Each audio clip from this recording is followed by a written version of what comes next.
This episode of Hot Pursuit explores a complex arson and burglary case involving multiple agencies and jurisdictions. We bring back a crowd favorite, Irvine PD Officer Justin Russell, as he discusses a series of intentionally set fires in Orange County and beyond. Are these fires linked to burglaries at fire stations? The case highlights the challenges of multiple jurisdiction investigations and the importance of interagency cooperation. Keep listening to see if it ends in an arrest of a multiple jurisdiction arsonist. And this episode titled is The Inside Job. This is Hot Pursuit. Stories from the fire investigations frontline. This was a type of unpredictable weather event the Orange County Fire Authority had trained for. Firefighters responded to the 2200 block of South Susan Street with the report of a commercial structure fire. Fire investigators are still working on their full report about the cause of the fire. To find out why those fires started and how to prevent them, investigators need to pick through the debris and answer important questions like how did the fire start and where? The suspect was arrested and charged with 4 counts of arson as well as reckless endangerment. Welcome to Hot Pursuit, the podcast where we dive into the mysteries and investigations of fire-related true crime cases of the Orange County Fire Authority Investigations Division. I'm Sophia Champeau. And I am OCFA Fire Captain and Fire Investigator Scott Coleman.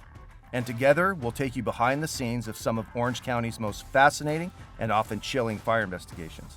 From arson to accidental fires, we'll explore the evidence, the suspects, and the untold stories that emerge from the ashes.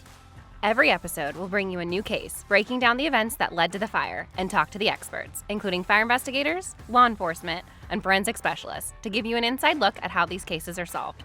Just like you, I'll be hearing these stories for the first time. So sit back, relax, and join us as we uncover the hidden truths behind some of Orange County's most intriguing fire investigations. This is Hot Pursuit. So we're back again for another episode, and this time we know he was a crowd favorite, so we are bringing back one of our favorites, Irvine PD officer/investigator Justin. Thank you for coming back, Justin. What's up, Justin? Hey, how's it going, guys? Thanks for having me back. I appreciate it. Yeah, you're such a hit the last time. And I know you have plenty more stories. Lots of stories. But only so many we can talk about. That's true. Some of them are still in the court system right now. And some you and I have together are pending. Yeah. And then there's just some we won't talk about. And then some that we'll never see the day of. Yeah. So, So this one's very interesting. Well, I don't want to give too much away, but because of who the suspect was and how it came about, and then the efforts. Now, this isn't just OCFA. There was multiple agencies involved. Correct. But we did have a role in reaching a determination of who the suspect actually was and making the arrest, if I remember correctly, because this was before my time coming into OCFA, but we were aware of it as investigators in my previous agency. Yes, this one definitely crossed multiple county lines. It was a multiple entity effort all the way across the board. And to be quite honest, if we hadn't received some information from some of our other partners, I don't know that this case actually would have gotten to where it got. So this is not just an OCFA case. This is not just an Irvine case. This touched many, many cities and many, many counties, and including ours. Yes. Our department, we think pretty much we were a victim of this incident. Yeah, a victim in a couple different ways. Not just the fire that was set, but we'll go into that more. Yeah, we'll go. I don't give too much away. No, I get it. But yeah, this was a big undertaking. I know we had a big role in it, and I know upon making the arrest, we continued to pursue further information and work with surrounding LA County, other agencies, to make sure that everything that we investigated would stick with this gentleman. So I'll just let you take it from there because I'm tired of keeping it vague. I'm tired of keeping it vague. No, I'm just kidding. I'm kidding. No, just so we can just keep talking in circles. That's fine with me. Well, it's like, you guys, this is exactly how acronym talk is. Like, for the layperson, I walk in, they're like, oh, you're FAE and you're FC and you're this, that. And it's like, oh, okay. Well, just for the listeners, if you're a new listener and this is your first episode, we do not let Sophia know any of the facts of any of the cases. Correct. So she'll act like just a listener, like, what are they even talking about? And hopefully she's clarifying stuff that most people wouldn't understand, because we do speak a different language in our profession, and you're going to make sure we translate it correctly. Yes. Yes. Let's jump in. All right, here we go. So this case actually started in 2016, the tail end of 2016, November, December. So in November, there was a fire set at an apartment complex. There was a vehicle parked underneath in a carport with the apartments directly above it. Vehicle caught fire and extended into the building. So you obviously have an extensive investigation. You want to make sure that, were the people in the apartment the target? Was it just the car that was the target? And the rest of this was ancillary to that. A lot of different components to the fire investigation. And I'm not going to get too deep into necessarily the actual fire investigations, each one in particular, because we're going to go through quite a few of them. So this happens in November, and one of the station houses that responded, the fire happened in Santa Ana, one of the station houses that responded, when they came back to the firehouse, had discovered that they had been the victim of a theft. Somebody had broken into the firehouse and appeared to have stolen money out of the chow fund. Oh, wow. And really quick, this was during that particular fire that you just talked about, or this was a different incident and they just noticed that this was that one? They wound up becoming connected. Okay. It wasn't realized right away that the fire and the theft were part of the same event. Got it. Okay. So the fire happens. Obviously, multiple stations respond. This crew comes back and realizes that money's missing, and an investigation starts. So you have the fire investigation going on, and that's determined to be an intentionally set fire with an unknown suspect.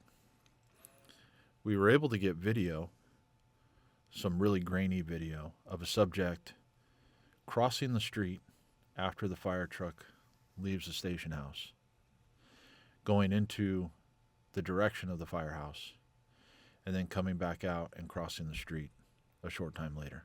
While that engine or truck was responding or actively involved in suppression of that fire. Of that particular fire. Okay. So, and I'm sure the listeners are like, this is not making a lot of sense, and I get it. So just be patient on the front end here, because it will start to make some sense. So our section at the time, and with me assigned there at the time, realized that we had potentially something very unique. We have a burglary of a fire station house while firefighters are out fighting a fire. How is that, if it is, connected to this fire? Sure. That was determined to be intentionally set. Correct. Yeah. Yeah. So quite the coincidence. Yes. So we have that particular case. If memory serves correct, not too long after that, we had another fire in a different part of Santa Ana. A vehicle was set on fire on the street, and the nearby station house had stated they had responded to the fire, but a firefighter who had come in to relieve another part of the crew was inside the station. And while he was inside the station, while that crew was out fighting that vehicle fire, he felt very strongly that he had heard somebody come into the station house. Creepy. Okay. And he had called out, and by the time he started kind of looking around, he had seen somebody exit the property. Okay. So he was correct. He heard. Yeah. Okay. Strong likelihood. Now, again, this is at the very beginning of all this, and we're trying to piece some things together. We don't know what we have necessarily, but we do know now we have two intentionally set fires. we have a station house that's been burglarized, and potentially somebody trying to make entry during another fire. Okay? Everybody? That engine was responding. Correct. It was already out of the station, Correct. responding because of those fires. Because of that fire. Okay, I'm following all of that. Yes. But for did that all happen on the same day, or this is over like a week or 2 week period? This is over, I think it was about a 2 week period. Okay. Because we had another incident, and I can't remember all the details, but there was another very similar incident to the second one. Okay. Where somebody was in the station house and thought that they heard something or came across somebody, and that person fled while people were out fighting another intentional fire. So we have several intentional fires in the city of Santa Ana. We have a station house burglarized and potentially an attempt at two other locations, two other firehouses. So we're working with this information, and we have that grainy video. It doesn't give us a whole lot. We know that the suspect is a male, appears to be wearing dark colored like sweatpants and clothing. The sweatpants potentially say something on them, but we can't make it out. It's black and white video, and it's not very good. So we hold on to this. Now we move into December. And in December, we get the report in the city of Irvine of two vehicles that were parked on the street in the same neighborhood, right around the corner from each other. They're on fire at pretty much the same time. Okay. So I immediately get on the radio and notify the patrol officers, hey, we've had some very odd circumstances in the city of Santa Ana. Send somebody over to the Irvine firehouse that's right around the corner, knowing that that's their first in. Yeah. That's Station 26. And so, first, for those that don't know, first in is just the fire station closest to wherever the incident is going. So those are the folks that go to that incident first. Correct. So one of the patrol officers goes over and just hangs out at the fire station. And I call them on the phone, and I go, hey, look, I know this sounds a little odd, but I appreciate you being there. I know the crew does as well. This is what we're working with. We've had a couple incidents here in Santa Ana, intentionally set fires, and one station house was burglarized. We're not sure if this is the same, but it sounds very similar. And to have two vehicle fires of vehicles that are parked on the street go off at the same time is just... Not a coincidence. No, it's not a coincidence. It just doesn't happen. Yeah. So myself and another fire investigator go out and handle the origin and cause on these two vehicles. I take one of the vehicles, he takes the other. We don't have any issues at the firehouse. And that'll be important as we get later on. And this is the down Irvine line. one that you were just... This is in okay. Irvine in December of 2016. So we have these different fires in these different cities. It's all in Orange County right now so far. And, we're working them, but we're very limited on leads. Again, all we have is that grainy video. So now it gets into January 2017. And by happenstance, our CAL FIRE partners provided us with a bulletin, like an information bulletin on somebody that they had recently arrested. And the way that came about was in the city of Riverside, on the outskirts, they had a hay and feed store that had been lit on fire. And as the crews were doing suppression on that, some of the investigators that had come out noticed that this one particular vehicle had come by 2 or 3 times. Mm. And at one point, the vehicle stops. So they go up and start talking to the occupants of the vehicle. And there's 2 people in the vehicle. There's a juvenile, kid who winds up being 17, and then by law an adult, he's 18. But while they're talking to him, they notice that there are fire equipment pieces in the vehicle, a hose nozzle, a station radio. Things you would find in a fire station, perhaps. Yeah. And so they worked the case. And the determination at the end of their investigation was that this hay and feed store had been set on fire intentionally, and these 2 individuals were responsible for burglarizing one of the station houses that responded to that fire. Now, this happens out in Riverside, but CAL FIRE puts out this information bulletin. Here's the vehicle that they were in. And here's the suspect that was arrested on multiple felony counts. Well, the photo of that suspect was a male black wearing almost the dark blue fire department style sweatshirt and sweatpants. Other information that had been developed was this we'll call him Fred. Fred was a former fire department explorer out in Apple Valley, Hesperia, out in the high desert. So, Do you know what Explorer is? I was going to say, an explorer, I'm assuming, is similar to our fire cadets. Yeah, it's Or- like Well, you guys have an explorer program. yeah. Well, so we used to be Explorer, and then it transitioned to Fire Cadet. But so our Fire Cadet program is basically for our youth in Orange County. We have a couple different posts throughout at different stations. They meet once a week. They train. They are essentially like aspiring firefighters, or they're just really trying to get involved in their community and serve their community. And it is a nice pathway if you want to become a firefighter. It exposes you to a lot. You learn a lot. You learn all the acronyms. Yeah, so it is a cool program. yeah, so I was an Explorer in Long Beach for cool, Long okay. Beach Fire. So that program's been around a while, but that's exactly what it is. So it gets you familiar with it. You know how to speak the language, how to conduct yourself, how to handle emergencies, and sometimes they'll actually activate you on larger incidents where they just need manpower, like just to start handing out food to the firefighters or whatever. So Yeah. it's a way to get in and see if you like it. And they're incredible.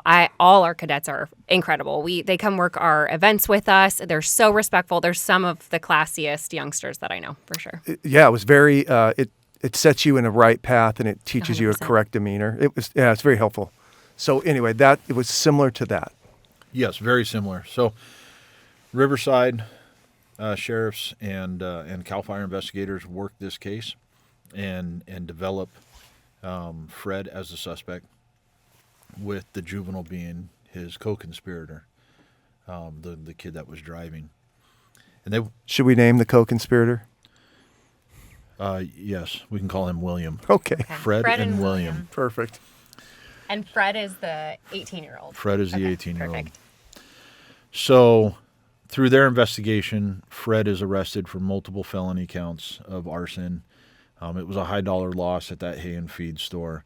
So there was a lot going on, plus the burglary of the fire station that they were able to determine.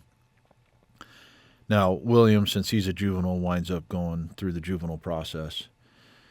And I'll tell you where William winds up in a little bit. But Fred winds up going to state prison. Oh, wow.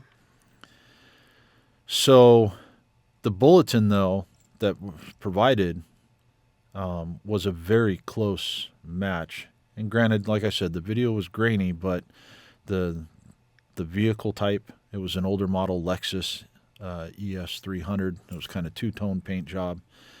That matched, was very similar to the video that we had. We had some other video from the other vehicle fire in Santa Ana that had occurred with a vehicle driving away, and that was a match as well. So we started looking at that and went, there's a strong likelihood that this is the same. The MO, the method of operation, modus operandi, was identical. Fire set, station house broken into. Basically, look over here while I Yeah, do this naughty right. thing over here. Yeah. And then you take into account that Fred has a history of being a fire explorer, so he understands operationally how fire departments are going to work, what engine is most likely going to respond as the first in to hit that particular firehouse. So these were very targeted events. So myself and several of my partners at OCFA start working this case because we know we have several fires that coincide with this. And so we start doing some work. One of the first things that we were able to do, and fortunately Riverside had done a good job, when Fred was arrested initially, his cell phone was taken. And it was put in airplane mode and then put into evidence and hadn't been touched since. So as our case goes on, and I'm kind of shortening it here, obviously, but this wasn't something that happened overnight. This was the better part of a year and a half that we're working through these things and developing this stuff. So I'm giving you some of the kind of the shortened version of how these events took place. But so I contacted Riverside and Cal Fire and said, hey, I've got a search warrant. Can I have the phone? That phone was basically like in a time capsule. Seriously. Because it had been turned off and hadn't been touched or evaluated or anything from the time that he got arrested. So you can imagine that it wound up being a very integral part of the overall case, because everything that was on it had stopped in time from his arrest. Yeah. And he had gone to state prison. The reason he'd gone to state prison is because he had some other significant arrests prior, so that put him eligible for state time, and they pushed for it and got it.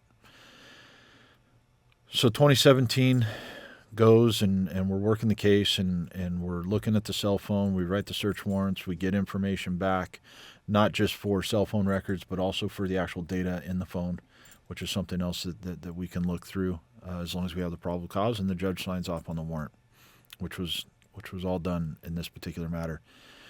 The other part of this was locating the juvenile accomplice. Well, because of his involvement, he had been sent to a juvenile detention center out in San Bernardino. So my partner and I, Investigator Lackey, went out there and interviewed him at length. To say that was eye-opening would be an understatement. Oh, he talked to you guys? I was surprised. He agreed to talk to us. Oh, wow. He was in a program, an offenders program, that was designed to provide him a pathway to not continue being an offender. Good they for had him. some very progressive things out there in San Bernardino, which were good. Some programs that kids, if they showed the willingness and the wantingness to be involved, that's awesome.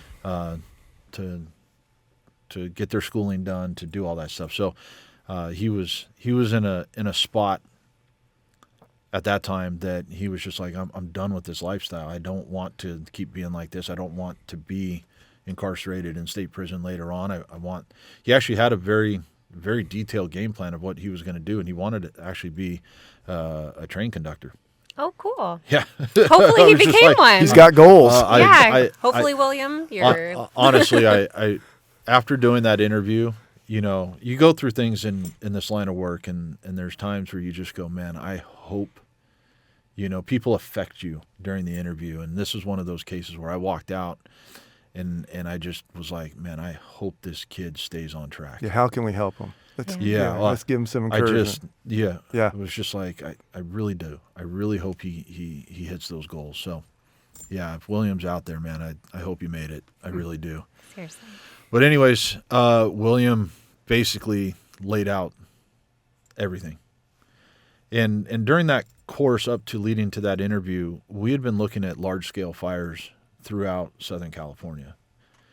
And some credit where credit is absolutely due. Investigator Lackey was a pit bull on this. It was amazing. He did a great job. He started pulling up some of these large-scale fires in Riverside County, San Bernardino County, Orange County, L.A. County, pallet fires or pallet yard fires, lumber yard fires, hay and feed stores, things that garnered media attention. And a large response of suppression apparatus. Yeah. Yeah, we're not talking, 2 or 3 engines here. We're talking, second alarm, third alarm, big scale events. Can you share a little bit about what each alarm means in terms of how many apparatus? I find that ironic that she's asking the police officer in this room. Maybe Scott. I'll defer to Scott on this. If you need help, You're I'll help you. If you need help. Well, I have to fight. Yep. So for OCFA, if you get a first alarm, that's going to be 4 engines and then 2 trucks, and then you'll get 2 battalion chiefs also assigned to that incident. And then from there, they'll call it a working. That's when you get the additional resources like your PIO, fire investigators, other resources to assist with that call as well. All right. So Investigator Lackey, looking at these big fires, multi-alarm, media attention type fires throughout the different counties. And based on the interview that we had with William, the juvenile, it really laid out how, to a degree, how sophisticated it was, but also how simple their process was. Fred would take his working knowledge, having been the explorer for that amount of time, and would basically scope out businesses to light on fire, and then know which stations would be responding, or most likely be responding, and then burglarize those stations.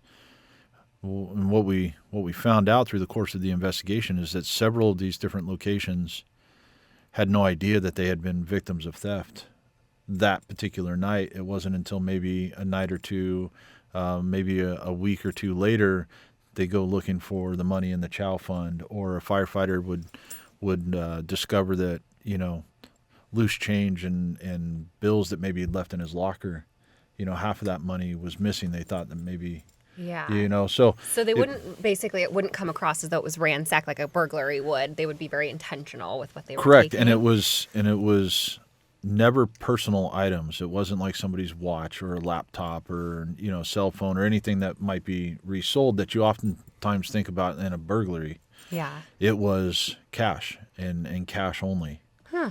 And I it can wasn't. speak to our station. Yeah. I can't remember whose wallet it was, but they would go, "Hey, I had money in my wallet and now it's gone. You guys missing money?" A lot of us didn't carry cash, and then our chow fund was hidden in some box below, so we still had that. But that's exactly what he left, the wallet. He left the stuff in there, but there was cash missing from other people's lockers, and then the on-duty, may have been the engineer or medic, I'm not sure, but their wallet was missing the cash. Right. So they being Fred and William, had very kind of specific guidelines of what they would do while they were there. William would act as the lookout.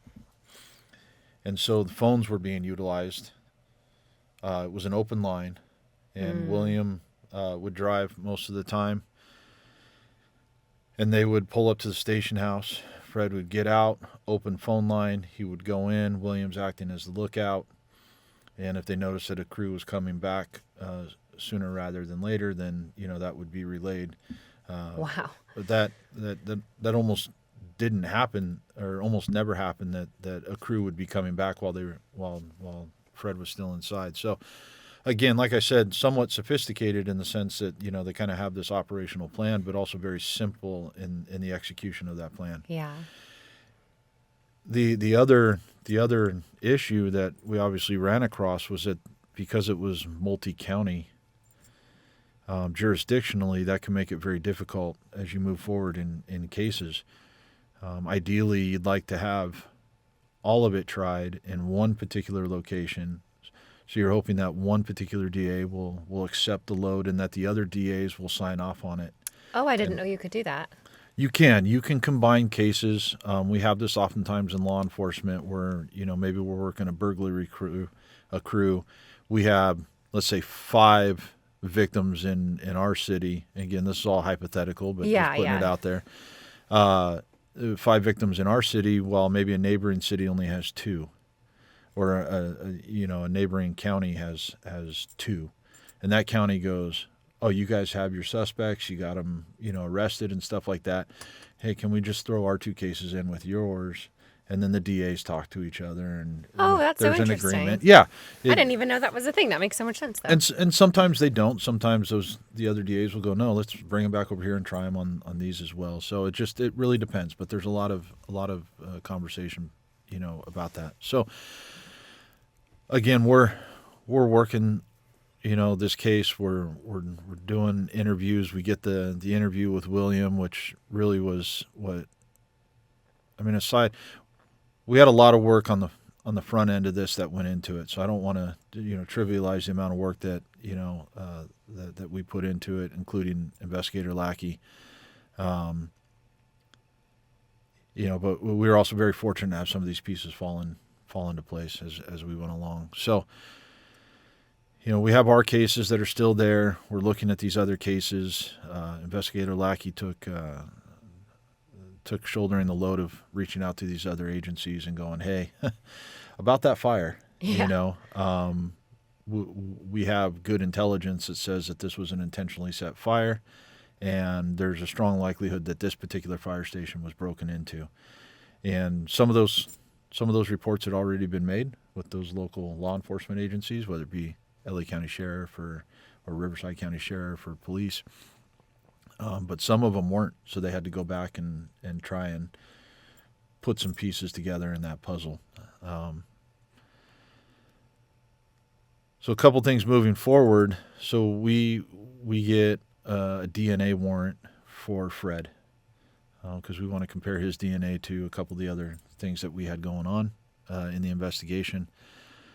So Investigator Lackey and I drove up to Corcoran State Prison. Oh, wow. And Corcoran State Prison is up in the middle of California. It's in between, is it Fresno and Bakersfield, I believe. It's, I'm trying to remember on the map. I just remember going up the 5 and then maybe the 99 and hanging a left on some farm road, going out into the middle of nowhere that had no cell phone reception, and then hanging another right and going deeper into the middle of nowhere. Where all the land was flat, and then coming across land in California. Yeah, and then coming across a prison, and the prison was divided into two. You had Corcoran State Prison, and then you had the Substance and Abuse Treatment Facility, which was also part of Corcoran, but was a completely separate facility. I was told by the Department of Corrections personnel there that originally it was designed and still housed to a certain degree those that had significant substance abuse issues that were coming down to the end of their time. They would go in there, receive the help and care that they needed before they were, potentially released back into, normal society. It had since also taken on the additional burden of housing those with mental health issues and maybe a side issue of drugs and alcohol. Yeah. So it was really an eye-opening experience. It was my first time in a state prison. It was something out of a book. It was a overcast day, kind of drizzly. And, Investigator Lackey and I are kind of looking at each other like, what is are we this doing? real life? Yeah. So we got up there. Fred was brought from his cell by a guard, and this part was everything that you see in the movies, the very, generic table, couple of chairs on our side, one chair on his side, the guard standing at the door, and he came in and I'll tell you right now, I've done hundreds of interviews with, people who've set fires for all different sorts of reasons, but this was just next level. There was like zero affect. No, there was nothing. It was one of not necessarily scary because I wasn't like scared about the environment or anything, but just looking across at an individual who just had no affect about what he had been doing, and the fact that people could have been seriously hurt in several of these fires. So that's so interesting that he was an explorer previous to that, because typically our explorers or cadets are so dialed and so buttoned up. So it's interesting that that type of person infiltrated their way into that program, It's interesting. Yeah, and we didn't get much of an interview. We were both called various names at certain points. Nice. And we got our DNA swab because, we had the search warrant to get it. Tried to conduct an interview, talk about some of the cell phone records and stuff like that we had developed at that time. And obviously got, a less than polite response. That's just the way it goes sometimes. But the more intel that we gathered and the more that we got into this investigation, it was clear that there was an issue with Fred, some type of mental health issue where the use of fire wasn't just for the personal gain of like fire was a drive inside of him. Yeah, and firebug. Yeah, very, very scary. So we left that environment and went down and continued our investigation for quite some more time. Really tried to put all these cases together. We wound up meeting with an LA County DA and letting them know about a couple of their fires in their jurisdiction along with the burglaries. Met with the Riverside County DA. That was a little more challenging, not because of the DA themselves, but they had just switched DAs, and the prior DA was the one that had actually put Fred away the first time. Oh. So we were actually hoping that DA was still there, and but because of the switch at the office, that provided a couple of little challenges with trying to get them on board. To my knowledge, I think they only had one significant fire, in addition to the one that initially sent Fred to jail or to prison the first time. So, again, multi-agency. We had some fires out in San Bernardino County, Riverside, LA, and then Orange County.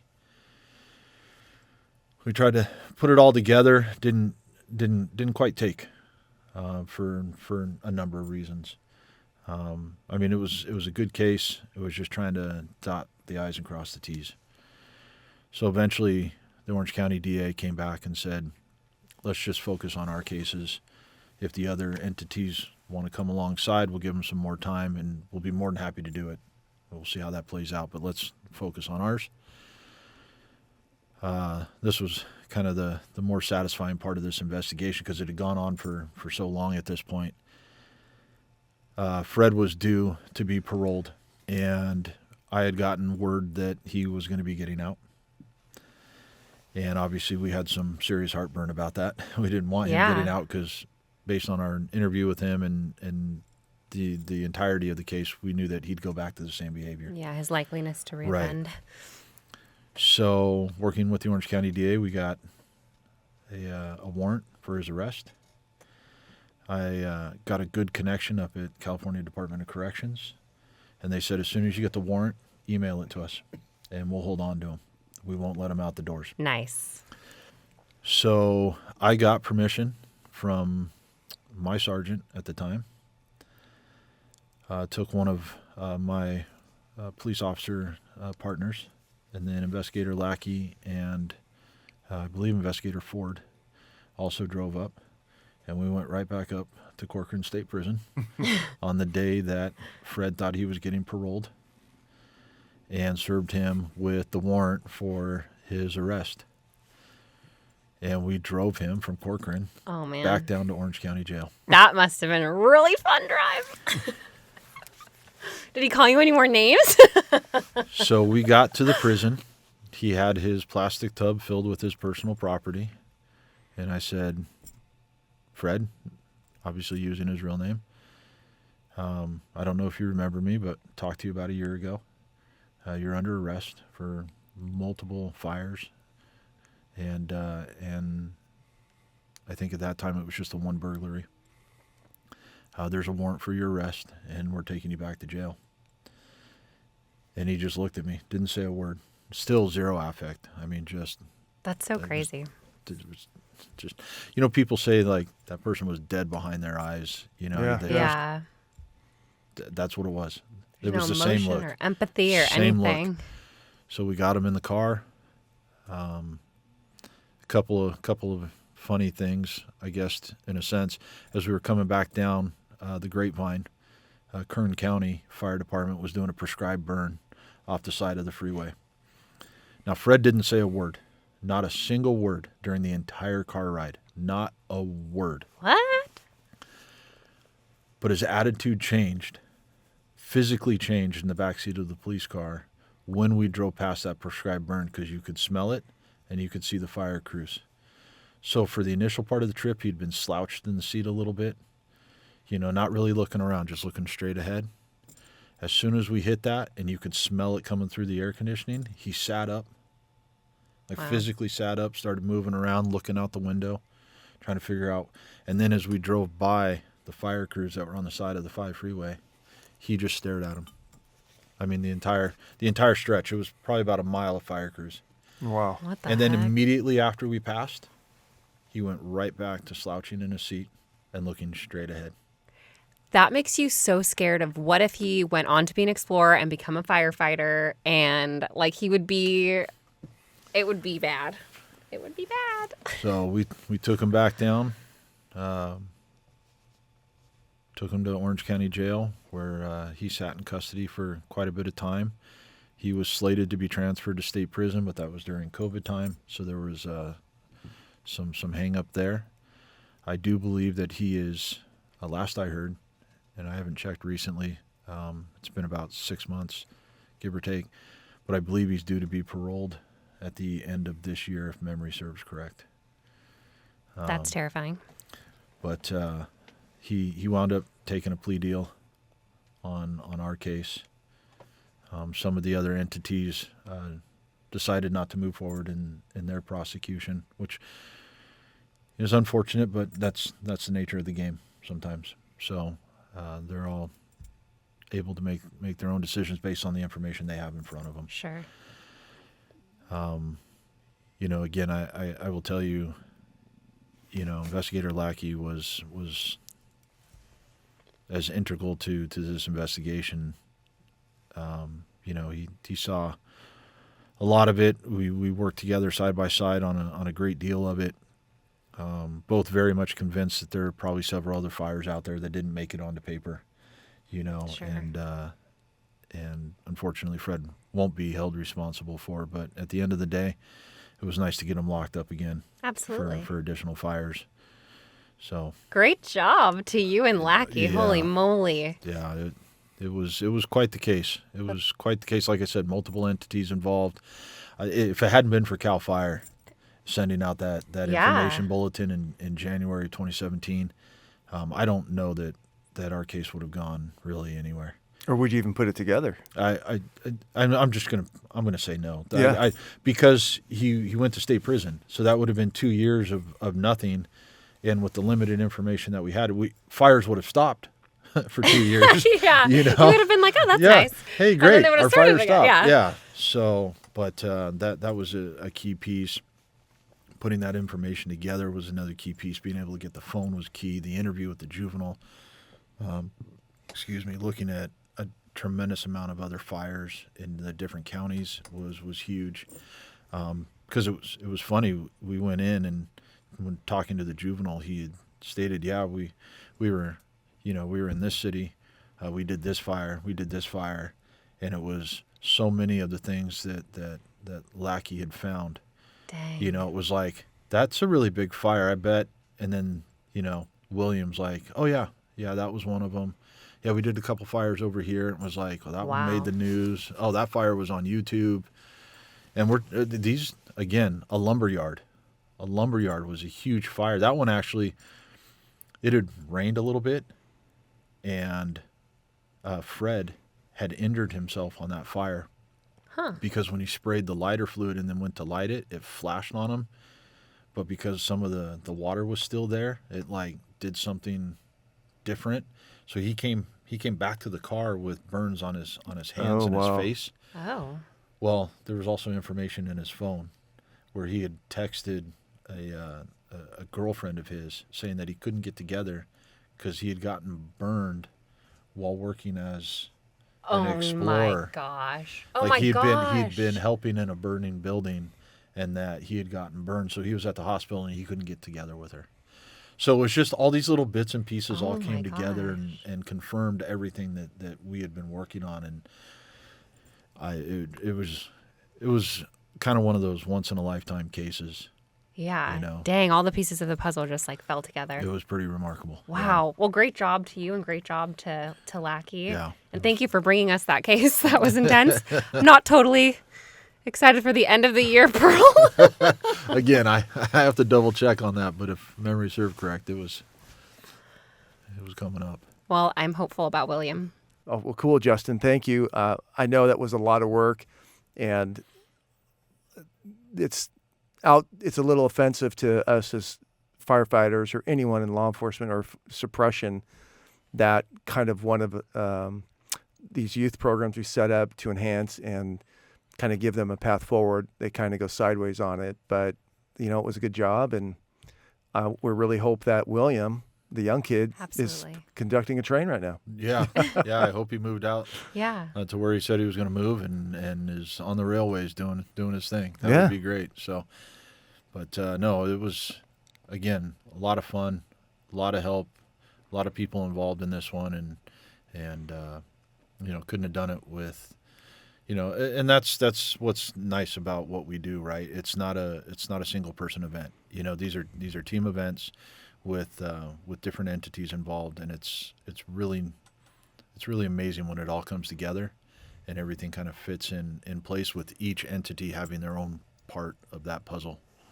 So I appreciate being able to come back and talk about it. Thank you. Yeah, no, thank you. Thank you, Justin. And thank you, Scott. And thank you guys for listening to this week's episode. We hope you tune in next time. As a reminder, the last episode of the season, we're going to need your help. It's actually unsolved. We have some video we'll show you. We'll tell you a little bit about the case, and then hopefully you can help us find that arsonist. We'll see you next time. Thanks for listening. Thank you.